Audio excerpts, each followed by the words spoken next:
We are not professing to tell you the complete story of these activities. We are professing to tell you the complete story that we know. Right. But these records that we've uncovered don't tell the story. They tell pieces of it. This is a story that has been told in bits and pieces. This is an attempt to pull most of it together. We know we don't have the full story. We do, however, have some striking new revelations and insights. The story begins here, just off the nation's front yard, the Mall. The buildings behind me were the headquarters for the World War II Office of Strategic Services. It was here that the first halting steps toward mind control began. The shaper and molder of OSS was General Wild Bill Donovan. He said of his group's work, "We may have made mistakes, but we were not afraid to try things that were never done before." In this anything-goes atmosphere, Donovan appointed this man, Stanley Lovell, a Boston industrialist, to break new ground in many scientific and technical fields. Donovan called Lovell his Dr. Moriarty, after the fiendish professor in Sherlock Holmes. Lovell liked the name and posed for this Saturday Evening Post photo. He later wrote of his OSS job that it was, quote, to stimulate the Peck's bad boy beneath the surface of every American scientist and to say to him, throw all of your normal law-abiding concepts out of the window. Here's a chance to raise merry hell. It was in this atmosphere that the search for mind control began. This bizarre man would be an active participant in that search over the next 2 decades. His name is George White, an OSS captain who had formerly been with the Bureau of Narcotics. In his diary, seen here publicly for the first time, White left a legacy of the darker side of American intelligence work. He received his early OSS training at the British-run school at Oshawa, Canada, the same school where Ian Fleming, the creator of James Bond, was trained. White referred to the school in his diaries as the Oshawa School of Mayhem and Murder. Mike Burke, former OSS colleague of White's and now president of Madison Square Garden Center. Very compelling fellow, mysterious fellow, almost mystical fellow. He also knew a great deal about the swifter elements of society, the gamier side of life, and he was very impressive in his technical knowledge of the underworld, so to speak. He said one of our men gets beat up. He says you have to act real fast and teach these guys a lesson. Charles Siragusa, a former narcotics officer and friend of White's. He'll come around, he says, and break your kneecaps. And with that, one guy laughed, and George would always have little Billy with him. And this one guy sort of naked. George White turned around and whapped him across the neck with it. Then he picked up a pool stick and started beating everybody up. He made his point. And he made his point. George White was not a man of understatement or subtleties. His boss at OSS, Stanley Lovell, referred to him as deadly and dedicated.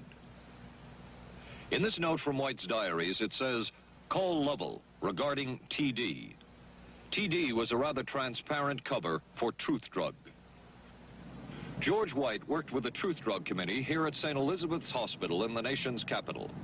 They experimented with mescaline, scopolamine, and marijuana on unwitting victims.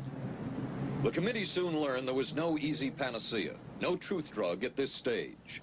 But White and later colleagues would not stop trying. The goal remained the same. As this 1952 CIA memo says, the aim is controlling an individual to the point where he will do our bidding against his will, and even against such fundamental laws of nature as self-preservation.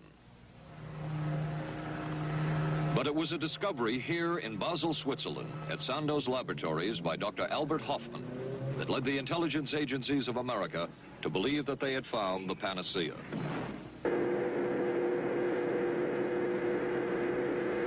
The discovery was lysergic acid diethylamide, LSD. The film that you see is considered by many experts to be the closest illustration of the effects of a hallucinogenic. It was one of the first times that anybody had run into a powerful drug that was different than anything else that they knew anything about. John Gittinger, recently retired chief psychologist for the CIA. This is the first time Gittinger has been interviewed publicly. We could disable a whole city by putting a very small amount on a water supply. After all of these years of us, those of us who are involved in looking for this secret drug, this was the only thing that began to look for the first time like it might be something like that. The CIA's interest in LSD was intense. The worry was that the Russians would get hold of it. Were the Soviets into LSD? I'm going to have to say I'm sure they were, but if you ask me to prove it, I've never seen any direct proof of it. But at one point, intelligence information received from Switzerland said that Sandoz Laboratories was about to put 100 million doses of LSD on the open market. And it caused enough concern within the agency that the United States was prepared to buy the entire supply. However, a slight mistake had been made. The mistake is made public for the first time. I just found out on a new CIA document that there were no such large quantities of LSD on the market. John Marks has filed numerous Freedom of Information suits against the CIA and has unearthed much new material. He is the author of The Search for the Manchurian Candidate, a history of intelligence agency work with mind control. He is a consultant for this report. What happened is that there was a military attaché in Switzerland, an American officer, who got milligrams and kilograms mixed up. In other words, he made a mistake of thinking 1/1000th of a gram was the same as 1,000 grams, which is a mistake of 1,000,000 times. So when the CIA got the intelligence that there were 100 million doses on the market, in fact, there were 100 doses. The man who would oversee the CIA's research into drugs and most of the agency's behavior programs is this man, Dr. Sidney Gottlieb, a chemist. Dr. Gottlieb declined ABC News' request for an interview. In their never-ending search for the miracle weapon, CIA operatives searched here in the remote mountain areas of southern Mexico for what up to then had been considered a myth, magic mushrooms. They used this man, a part-time chemist with the CIA, to dupe this man, a vice president of a bank and an amateur mycologist or mushroom expert, to try to get to the magic mushrooms and turn them into a drug. But it would be the amateur, R. Gordon Wasson and his colleagues, who would win the race and develop the drug psilocybin from the magic mushrooms. We went into the Mazatec area, far from the highways, remote from Mexico City. There we found that rotten bagasse, as it's called, bagasso, covered with mushrooms. These mushrooms I didn't know, had never seen. They were the sacred mushrooms. Wasson would also discover and record the ancient mystical rites of the mushrooms from a local shaman or magical priestess, Maria Sabina. And we were seeing incredible sights. They would go slowly or they would go fast as I ordained.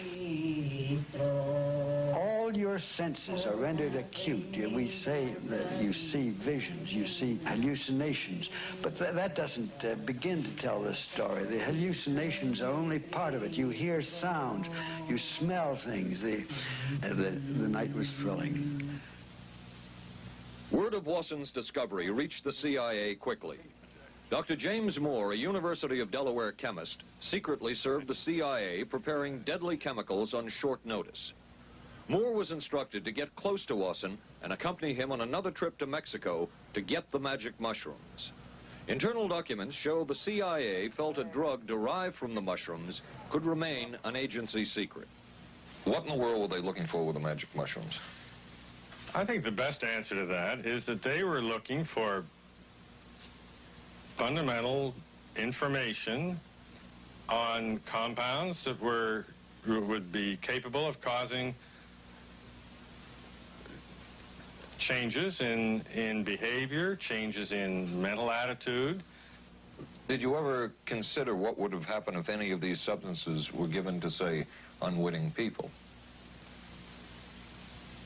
Oh, I don't remember having considered that specifically. What if you, I trust perhaps you've thought about it. Well, I haven't worried about it. Your question again, what would I have thought, had I known that Any of these substances would have been given to unwitting persons? You mean a hostile agent of another government? No, I mean think that was probably one of the things they had in mind. I mean testing it out on an American citizen. I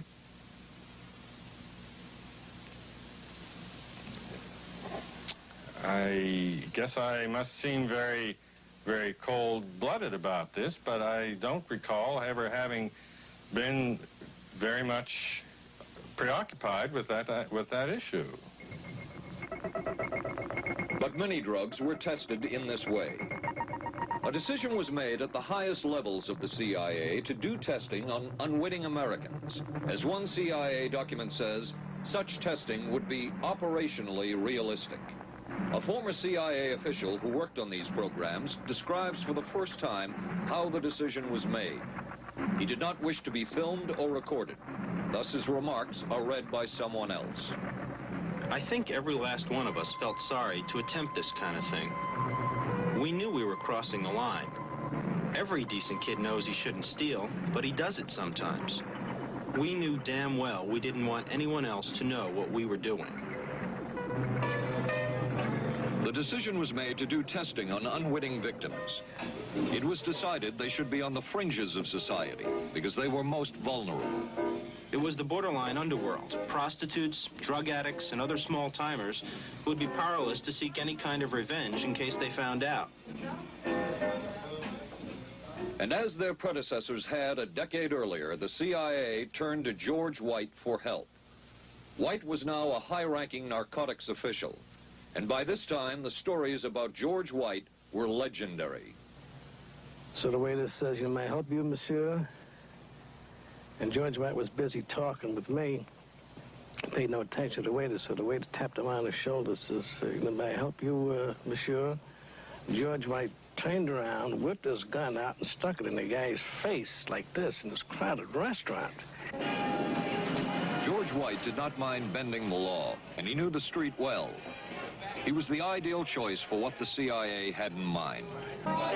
White set up so-called safe houses for the CIA in New York, here in Greenwich Village, and later in San Francisco, in this hotel, and in an apartment atop Telegraph Hill with a commanding view of San Francisco Bay. While the existence of these safe houses was disclosed last year, details of what took place within them has not been told. A former CIA official who worked in the safe houses reveals that they were used not only for drug testing, but to study sexual behavior and how it could be used to manipulate people. We did quite a study of prostitutes and their behavior. How do you take a woman who is willing to use her body to get money out of a guy to get him to talk about things which are much more important, like state secrets? We learned a lot about human nature in the bedroom. We started to pick up knowledge that could be used in operations. There would be victims in all of this, but as the agency knew, they couldn't fight back. As one agency memo says, we have no answer to the moral question. The safe houses were not the only testing grounds. Millions of dollars would be spent on LSD research at universities throughout the country. And word would begin to spread on campus about this so-called mind-blowing drug.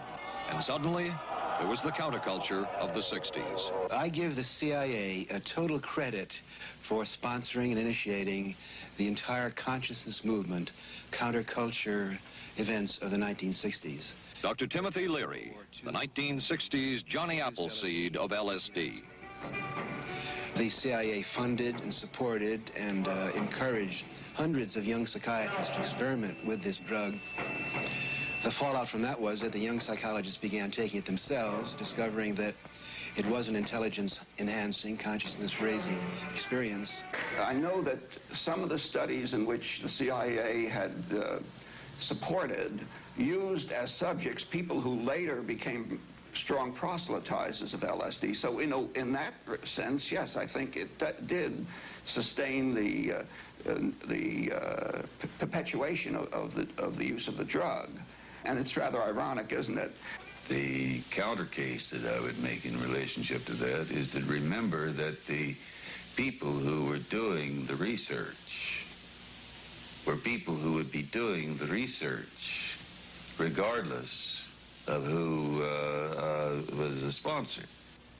I don't think anybody working in that time in the remotest ever thought that it would blow up into the kind of thing that it did.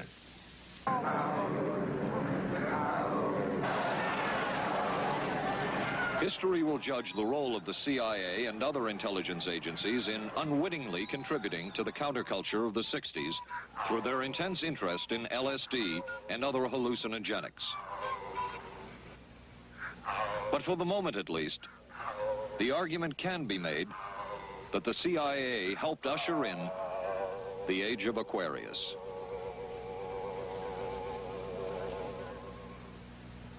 Covering a span of history such as we are in this report, one can get sidetracked by the so-called glamour and mystery of espionage work or by the exotic qualities of some drugs. But what you can't lose sight of is what all of this would mean in terms of individual human beings. There would be deaths, there would be long-lasting and harmful effects. The best-known case is that of this man, Frank Olson, a chemist employed by the Army Chemical Corps, who in 1953 was slipped LSD unknowingly at a meeting with CIA officials. Shortly after that, Olson went into severe depression. He ended his life at this New York hotel by diving through a shaded closed window in his 10th floor room. Frank Olson was the first known fatality in the CIA's LSD program. Olson left behind a widow, Alice, and 3 children, but it would be years before they learned the real story of his death. Shortly after his suicide, Alice Olson was visited by Dr. Sidney Gottlieb, the man who had administered the drug, and by Robert Lashbrook, his deputy, who was the last person with Frank Olson the night of his death. It was probably to check me out and see whether I was handling myself and handling the situation, whether I was hysterical. And I'm sure they left the house feeling ever so much better because I had been gracious and hospitable to them, so that I must have played right into their hand and made them feel fine. 23 years later, how did you feel about that meeting? My anger was unbelievable at how I had been duped for this length of time, and the anguish which was unnecessary. Anyone who knew during all of those years never told Alice Olson the real story of her husband's death. She would discover it by accident more than 2 decades later. In essence, it was a 22-year-long cover-up. Lyman Kirkpatrick was Inspector General of the CIA at the time of Frank Olson's death. But had not the Olson case occurred within the secret confines of the CIA, would not this case have been a prosecutable case? Perhaps manslaughter? I would think very definitely prosecutable, and certainly from the point of view of Mr. Olson, why it should probably have been actionable. Frank Olson's suicide slowed down the CIA's testing of LSD and other drugs, but only momentarily. The CIA was not the only government agency interested in the possibilities LSD and other drugs presented for mind control. The Army Chemical Corps first started working with the CIA and then branched off on its own. It too tested drugs on unwitting victims, and a death would result. The case of this man, Harold Blower, a tennis pro, seen here with his daughter Elizabeth, is well known. In 1953, Blower was a private patient at the New York State Psychiatric Institute. He was given 5 injections of a mescaline derivative that was being tested secretly for the Army Chemical Corps. With the 5th injection, Harold Blower died. As with the Olson case, a 22-year cover-up followed, until finally the Army admitted the real details of Blower's death. Since the initial news stories of Harold Blower's death, close to 5,000 documents, previously classified, have been released by the Army and obtained by ABC News. They provide valuable insight into Army activities at the time of Blower's death and where the Army went from there with their own drug testing program. From a previously classified deposition of Dr. James Cattell, who administered the mescaline derivative, on the purpose of the drug testing, to produce symptoms similar to those that you see in schizophrenia, on how much the patient knew about all this. We didn't delineate all the possibilities of what might happen because then you contaminate your experiment. Cattell then relates that he never even knew what drug he had given Harold Blauer because of the secrecy of the Army experiments. We didn't know whether it was dog piss. This was secret. This was a secret. We weren't in on it. We asked Blauer's daughter Elizabeth for her reaction. What? How can anybody react to that? I mean, that is so far from what you'd expect from a human being, never mind a doctor, never mind a professional specialist who's supposed to care about people's minds. It's unbelievable. A suit filed by Elizabeth Barrett against the Army Chemical Corps is now pending in federal court. Other Army experiments continued on mental patients around the country. Work done at the Tulane Medical Center in New Orleans involved several drugs, hallucinogenics, and electrodes implanted in the brain. The chief researcher was Dr. Russell Monroe, now head of the psychiatry department at the University of Maryland. These are various progress reports written by Dr. Monroe and recently obtained by ABC News. From one of the progress reports, a report of a woman who had electrodes implanted in the brain and was then given LSD and other drugs. She became agitated, cried, lapsed into a trance-like state.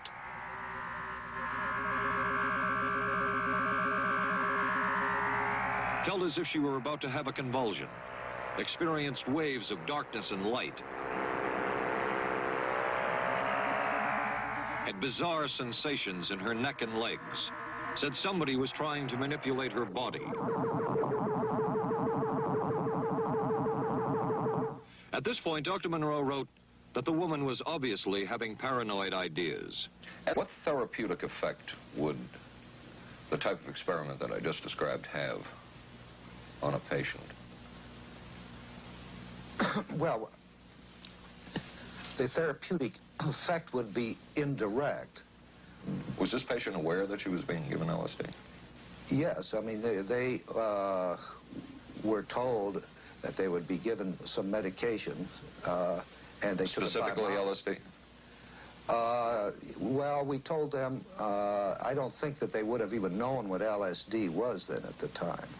They were told that they were going to they would be given some medications which might make them feel worse. Dr. Monroe, what do you think the Army Chemical Corps was looking for in all of this testing?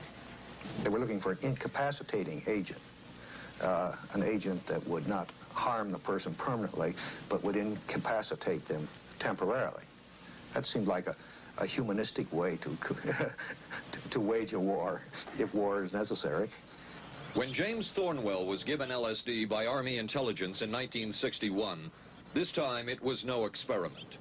This time, the express purpose was to peel back Thornwell's brain to bear any secret within it. This time, the Army had gone operational. Thornwell, as reported on ABC last January, was an Army private stationed in Orléans, France. Classified documents were missing from his unit. Thornwell became a suspect. His 2.5-month interrogation included administration of sodium pentothal, hypnosis, isolation, and deprivation of sleep. Army documents obtained by ABC News refer to this interrogation as conventional.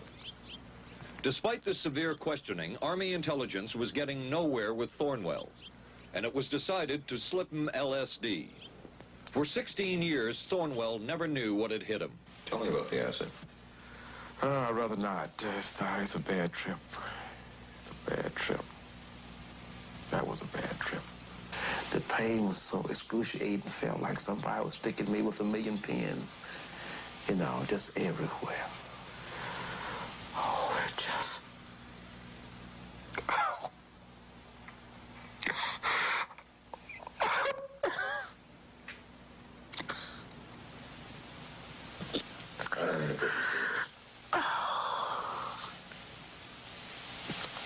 Do you want to stop for me?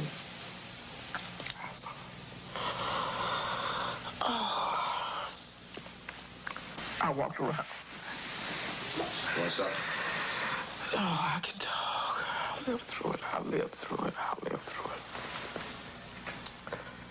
No charges were ever brought by the Army against Thornwell. He was discharged for psychological disorders. But an Army psychiatric evaluation of Thornwell obtained by ABC News, one which was done prior to Thornwell having been given LSD, says of him, fairly cooperative, oriented, alert, and gave no evidence of psychosis or depression. From the Army's point of view, this type of LSD interrogation was a success. Other documents refer to the exploitability of interrogation subjects, cracking them, keeping them off balance mentally, and providing an economical, speedy, and productive aid to interrogation. From James Thornwell's point of view, it was no success. Thornwell still has serious problems. He's run through 2 marriages. He maintains he can't hold a job, can't concentrate, has nightmares, and feels socially and emotionally isolated. Last fall, Thornwell filed suit against the government in federal court. In a moment, we will examine the closest experimentation to brainwashing that we have uncovered.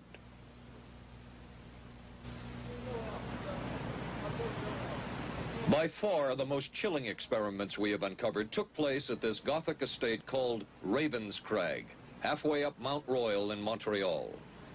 It houses the Allen Memorial Institute of Psychiatry of McGill University. It was here that the CIA funded a series of experiments, severe experiments. The work was done by the Institute's then director, Dr. Ewan Cameron. It is the closest experimentation to brainwashing yet disclosed. His work, unprecedented in psychiatry, consisted of 3 areas which he called sleep therapy, psychic driving, and the ultimate depatterning. Dr. Maurice Dongier, current head of the Allen Memorial Institute.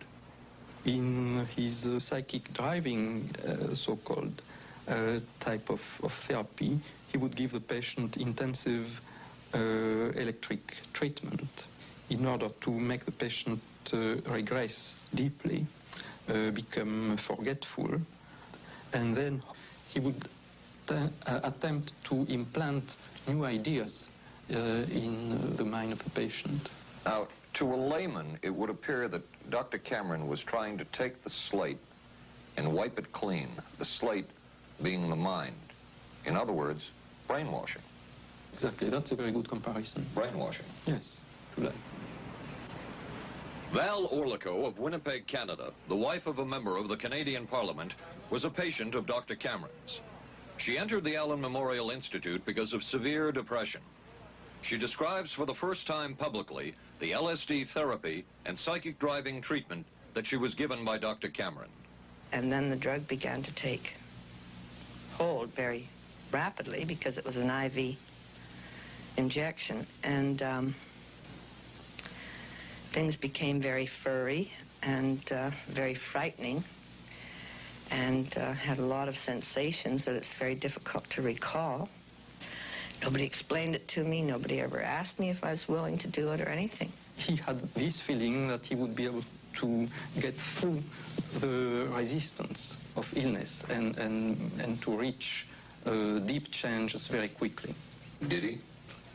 I don't think that when you look at that in retrospect, the hopes that he had have been in any way fulfilled.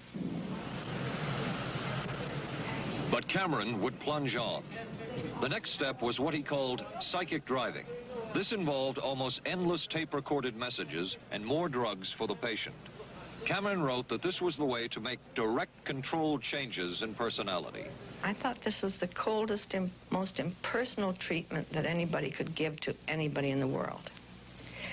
And I became more and more despondent and more angry. I just became so despondent that I thought I can't live like this any longer. And I thought I would just go out and throw myself underneath the cars on McGregor. I stood on the curb of that street and I stood there and I thought, okay, go. Okay, go. And then I thought, what if you're not killed? What if you're just maimed? What if you don't die and you live and you can't even talk anymore? And I couldn't do it. The most severe technique Cameron used was depatterning. He described it as breaking up the existing patterns of behavior by means of intensive electroshock therapy with prolonged periods of sleep. He carried out these experiments in something he called the sleep rooms. People in there were like babies. They cried, and they were very disoriented. And we were very afraid of the sleep room. We used to walk very... Cameron used this combined sleep electroshock treatment on patients as long as 30 days. One patient he kept asleep for 65 days. Cameron retired, and his successor, Dr. Robert Cleghorn, ordered a follow-up study on the patients treated with Cameron's de-patterning method. Showed that it was no more beneficial in its result than the use of more conservative methods. But the follow-up study showed that 60% of those who had been de-patterned still had amnesia for periods of anywhere from 6 months to 10 years. That's quite a memory loss, isn't it? That is a memory loss. Indeed it is. It's more, I think, more than desirable. In retrospect, does Dr. Cameron's experimentation and his treatment appear harsh? I would say yes. I mean, this forceful type of approach that I was describing to you is definitely, it can be said that it's harsh. I wouldn't call it harsh. I would say it was harder on the staff than it was on the patients, because these people had to be fed, and they had to be cared for, and they had to be given sufficient fluid and food and toileted and so on and so forth. It was a very difficult thing for the staff to follow these patients properly and see that they did well. Well, I'm glad he was concerned for the staff. But damn it all, I wouldn't. I could have maybe had a different kind of life. And that makes me angry and sad, and I don't know how to explain how I feel, really. How did you feel when you learned that Dr. Cameron's experimentation was financed by the CIA? Well, I thought, oh, I can't even use the word that I thought, because I thought, that bastard. And he was too smart. He knew who he was working for. And, excuse me, but I just, I just can't, sometimes I can't believe it, and yet I know it's true. If you had the opportunity to say something to the people at the Central Intelligence Agency who financed this study, what would you say? I realize the CIA is a very important organization, and they have a very important job to do. But God, it surely doesn't have to be done on people who are totally incapable of knowing what's happening or having any defense against it. And I can't imagine the mentality of people who would do this. I just can't. As for Dr. Cameron, he died in 1966 while mountain climbing. A colleague wrote of Cameron, "For him, the ends justified the means. And when one is dealing with the waste of human potential, it is easy to adopt this stance." Dr. Cameron seemed ideally suited for what the CIA had in mind. It was the Cold War, and especially the trial of Joseph Cardinal Mindszenty, who was forced to testify in a Hungarian court that he was a spy. And then later, the Korean War, with the coerced and mainly fraudulent confessions of American servicemen. My germination took place on the... that would spark intense interest in intelligence circles about brainwashing. The CIA secretly commissioned a study of communist brainwashing methods at the Cornell University Medical Center. A leader of that study was Dr. Lawrence Hinkle. He explains first the Russian method of controlling and breaking a person. Absolutely isolated from everyone else, with one man whose job it is to get you to write the extent to which you are a criminal. In this setting, you can get people to do most anything, do you see? Because you don't have to lay a hand on them. And by the time you get through and you go up before the judge, the fellow says, "Were you a spy?" He says, "Yes, I was a spy." The Chinese never really had this kind of a state police system. They would get him in, and all this fellow does is ask you to write, and rewrite, and talk to him about your whole life. Graduated from pilot training in 1949. While the purpose of the study was to find out about communist brainwashing techniques, CIA documents show that the agency was interested in developing mind control methods of its own to precondition and control Chinese living in this country to be sent back to their homeland as CIA agents. What do you think they were looking for? Well, I think they weren't looking for agents or anything like that. Yet the agency's perception of the work you were doing, in CIA documents we have examined, it says that the project that was being done here, they intended to use everything learned about the new agents to induce them to, quote, to perform acts of a complex, purposeful nature. Yeah, but that was the never effects done. of which may be out of keeping with the individual's previous That sort behavior. of thing was never done. Those people were not, that was, when they first came here, the first people they sent up to see us, you see, were operational type people from the CIA with some rather wild ideas. Okay, this is their perception of it, if I could No, just it continue. wasn't their perception of it either. The situation was, you see, those things were never done because of wise people on both sides. We not able to do this nor interested in it. They were, though. Some of the low-level people were, but the high-level people were not, to tell you the truth. But documents clearly show that the CIA was attempting to develop agents over whom they had as much control as possible. Agents who would perform tasks contrary to their own good. Normally conditioned American who's been trained to kill and then to have no memory of having killed.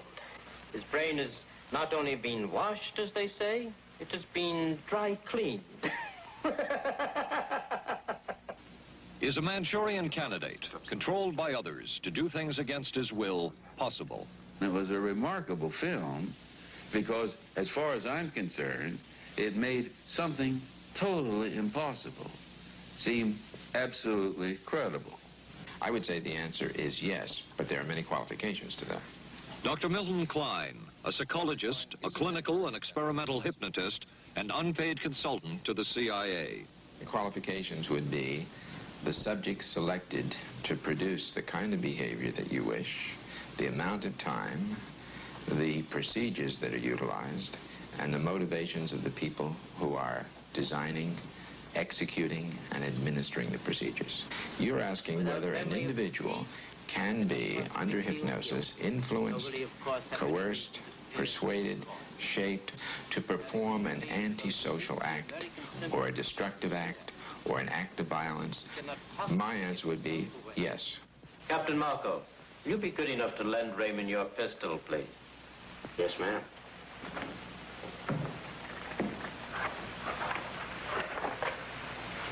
Thanks, Ben. Sure, kid. Shoot Bobby Raymond. Through the forehead. Yes, ma'am.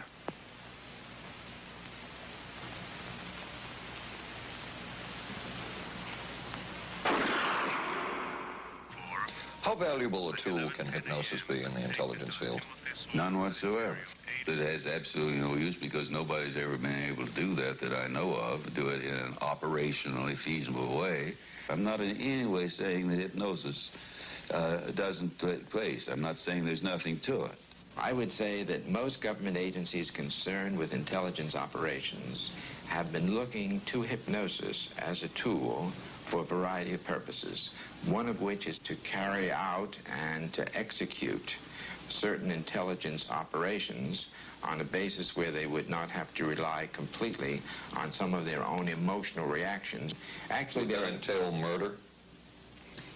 It could, if you consider that an act of killing someone under circumstances of war is murder.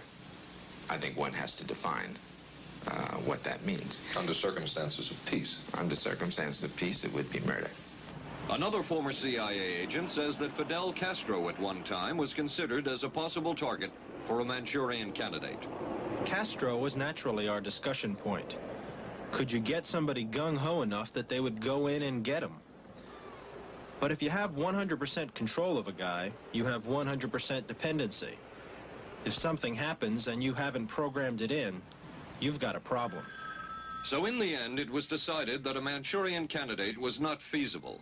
But the search for mind control continued. But could the mind be controlled? Perhaps not. But is human behavior predictable? In this area, the CIA did make a significant breakthrough. A personality assessment system designed by the agency's chief psychologist, John Gittinger. It comes close to being able to predict how humans will behave. It's really a descriptive system, an attempt to try to describe personality in a relatively systematic way so that hopefully you can get some kind of an idea to predict what the behavior between different kinds of individuals. Gittinger's system had many uses in intelligence work. One was to draw personality portraits of world leaders. Using Gittinger's system, the agency concluded the Shah of Iran is a brilliant but dangerous megalomaniac whose basic problems resulted from an overbearing father. And there were other applications. Your assessment staff played a key role in helping other governments pick their police intelligence agencies, including, we've learned, the Korean CIA, Uruguayan National Police. Can you tell us about this? No. Author John Marks. The former #2 CIA man in Uruguay told me how in 1966 John Gittinger and an assistant traveled down to Uruguay and gave the tests in order to select members of the Uruguayan intelligence service. A psychologist who used to work for the CIA told me in 1961 he personally traveled to South Korea as part of an American CIA effort to set up the Korean CIA and to give the personality tests to candidates for the Korean CIA to choose the best man for their secret police. But one of the basic functions of Gittinger's system was finding the vulnerabilities of an agent, a double agent, or a potential agent. In its applicability to intelligence work, isn't the PAS system looking for a person's soft spot? Well, of course, the answer to that is yes, but I hasten to say soft spot. This is what I consider a negative word. Of the hundreds of behavioral projects undertaken by the CIA, Gittinger's appears to have been one of the more successful and more conventional. Other experiments were not as conventional. Neurophysicist Dr. Jose Delgado was financed by the Office of Naval Research. In this experiment, the bull is sedated. Electrodes are implanted in its brain. Delgado transmits an electronic impulse to the center of the bull's brain.